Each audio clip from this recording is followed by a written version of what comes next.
আসসালামু আলাইকুম প্রিয় দর্শক, স্বাগত জানাচ্ছি মুন নিউজ হাবের আজকের আয়োজনে। শুরুতেই সংবাদ শিরোনাম। প্রথমেই জানিয়ে দিব, চোখের বদলে মাথা নেব, যুক্তরাষ্ট্রকে কড়া হুঁশিয়ারি ইরানের। জানিয়ে দিব, সামুদ্রিক মাইন, হরমুজে যুক্তরাষ্ট্রের জন্য যে মৃত্যুফাত কেটেছে ইরান। জানিয়ে দিব, মধ্যপ্রাচ্যে মার্কিন ঘাঁটি বন্ধ সহ যে 5 শর্ত দিল ইরান। এবং সর্বশেষ জানিয়ে দিব, ইরানের কোন শীর্ষ ব্যক্তির সঙ্গে আলোচনায় বসছে যুক্তরাষ্ট্র, গুঞ্জন যে 5 জনকে নিয়ে। এতক্ষণ শুনছিলেন সংবাদ শিরোনাম, এখন থাকছে বিস্তারিত। যুক্তরাষ্ট্র ও ইরানের মধ্যে চলমান উত্তেজনা আবারও তীব্র আকার ধারণ করেছে। সম্প্রতি ইরানের শীর্ষ সামরিক উপদেষ্টা মোহসেন রেজাই যুক্তরাষ্ট্রের বিরুদ্ধে কড়া হুঁশিয়ারি দিয়ে বলেছেন, যুক্তরাষ্ট্রের জন্য শেষ সময় ঘনিয়ে আসছে। তার এই মন্তব্য মধ্যপ্রাচ্যের পরিস্থিতিকে আরও অস্থির করে তুলেছে।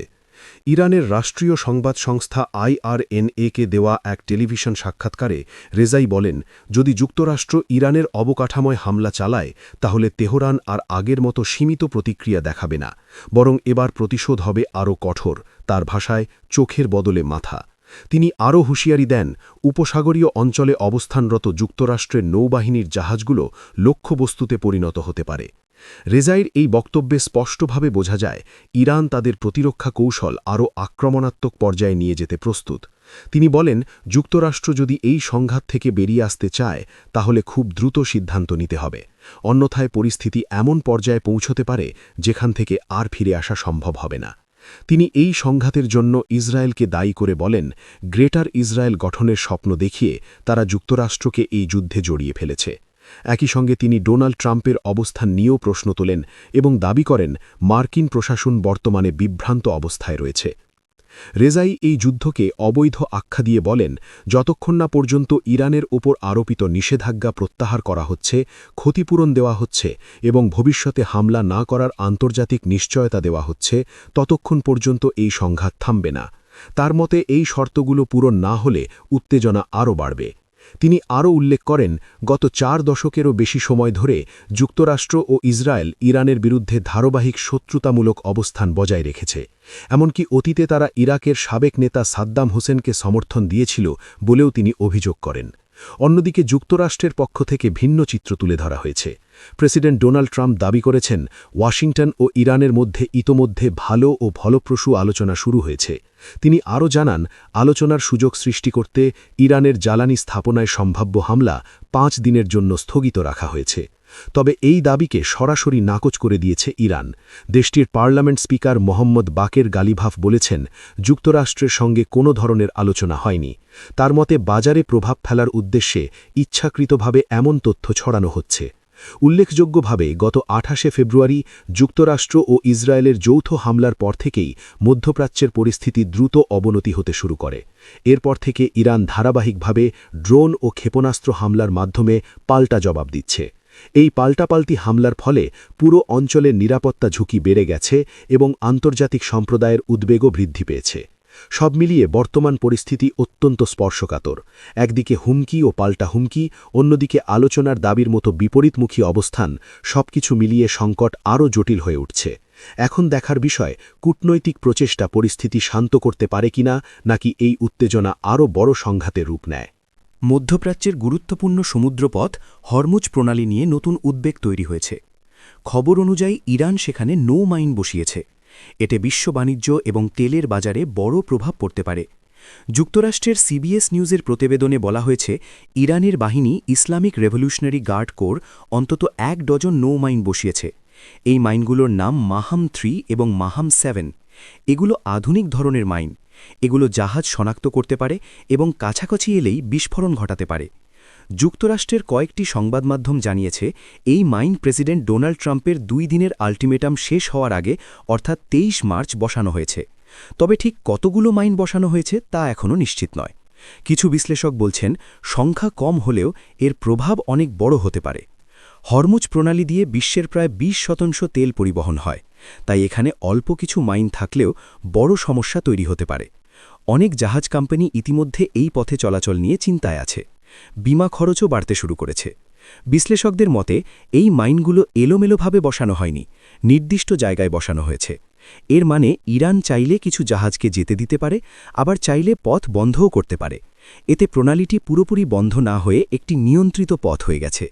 ধারণা করা হচ্ছে ইরান ভূখণ্ডের কাছের দিকে এই মাইন বসানো হয়নি, মূলত দুবাইয়ের তীরবর্তী অঞ্চলে এসব বসানো হয়েছে বলে গুঞ্জন আছে।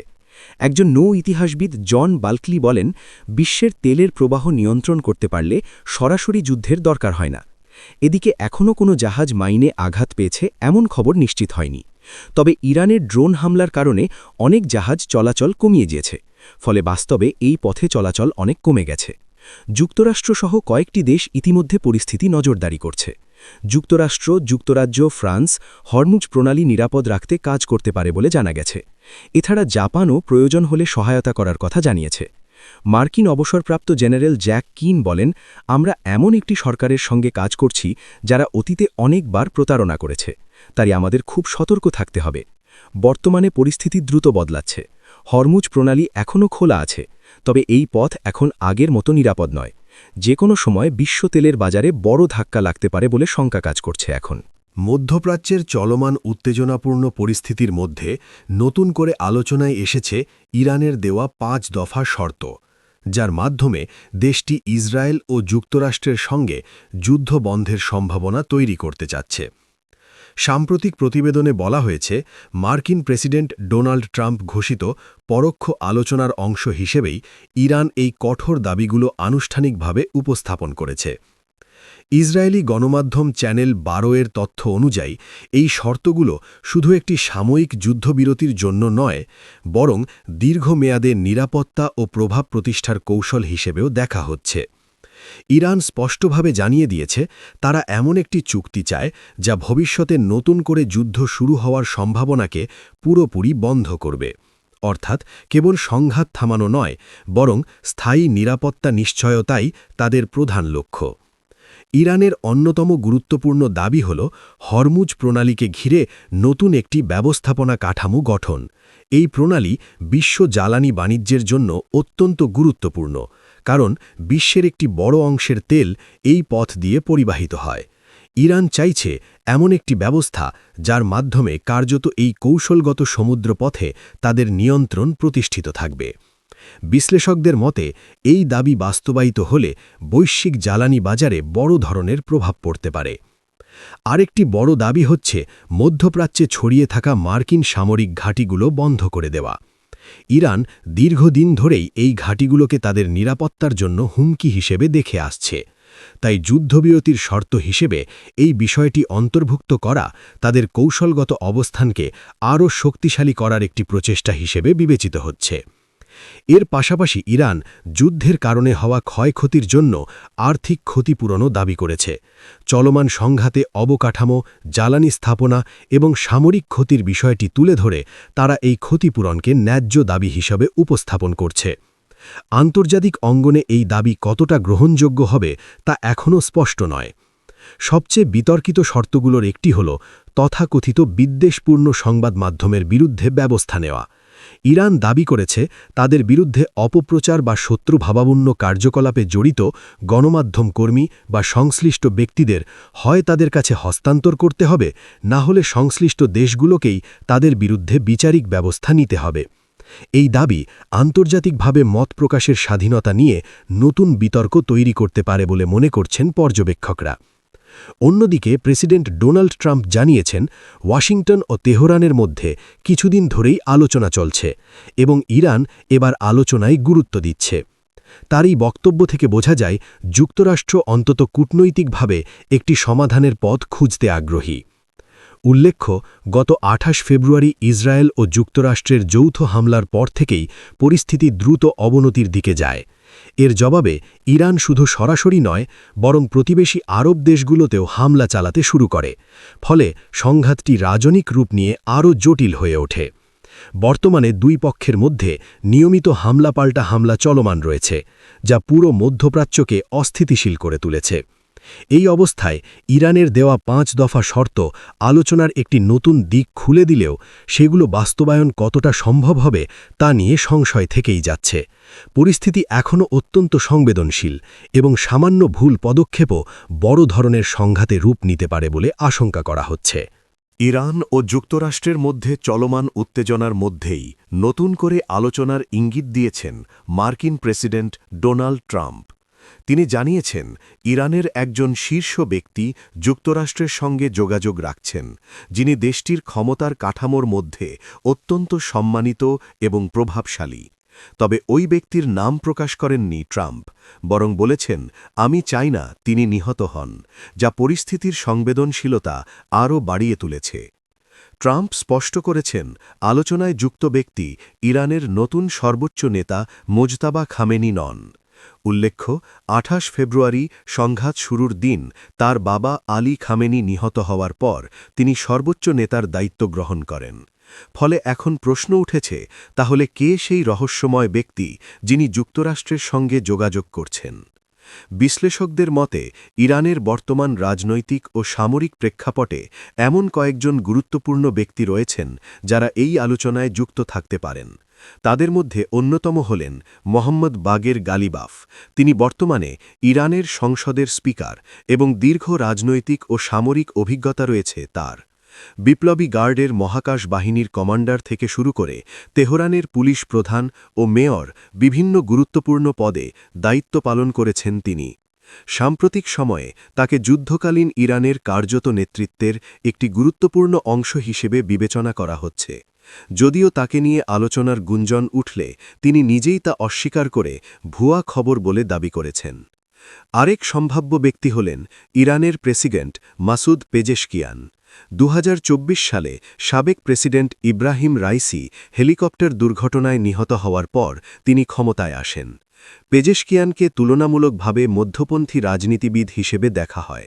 যদিও ইরানের রাজনৈতিক কাঠামোয় প্রেসিডেন্ট সর্বোচ্চ সিদ্ধান্ত গ্রহণকারী নন, তবুও আন্তর্জাতিক কূটনীতিতে তার ভূমিকা গুরুত্বপূর্ণ। এছাড়া আলোচনায় থাকতে পারেন পররাষ্ট্রমন্ত্রী আব্বাস আরাগোকচি। তিনি একজন অভিজ্ঞ কূটনীতিবিদ এবং ইতোমধ্যে আন্তর্জাতিক পর্যায়ে গুরুত্বপূর্ণ আলোচনায় অংশ নিয়েছেন। যুদ্ধ শুরুর আগে ওমানে মার্কিন প্রতিনিধিদের সঙ্গে আলোচনায় ইরানের পক্ষ থেকে নেতৃত্ব দিয়েছিলেন তিনি। বিভিন্ন আন্তর্জাতিক সূত্রে জানা গেছে, তার সঙ্গে মার্কিন প্রতিনিধিদের সাম্প্রতিক যোগাযোগ হয়েছে, যা মূলত উত্তেজনা কমানোর প্রাথমিক প্রচেষ্টা হিসেবে দেখা হচ্ছে। সামরিক দিক থেকে গুরুত্বপূর্ণ আরেকটি নাম হল আহমদ বাহিদি, যিনি বিপ্লবী গার্ডের প্রধান হিসেবে দায়িত্ব পালন করছেন।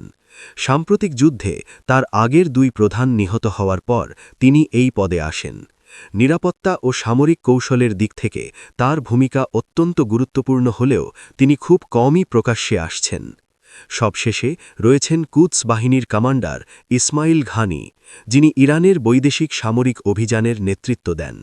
২০২০ সালে কাসেম সোলাইমানি নিহত হওয়ার পর তিনি এই দায়িত্ব গ্রহণ করেন। তার কার্যক্রম সাধারণত গোপনীয়তার মধ্যে থাকে এবং তাকে ঘিরে নানা জল্পনা রয়েছে।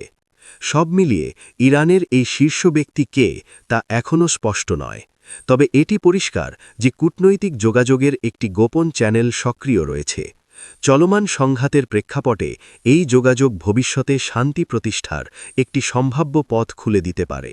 এখন দেখার বিষয়, এই গোপন আলোচনা বাস্তবে কোনো সমাধানের দিকে এগোতে পারে কিনা, নাকি এটি কেবল কৌশলগত অবস্থান শক্ত করার অংশ হিসেবেই সীমাবদ্ধ থাকে।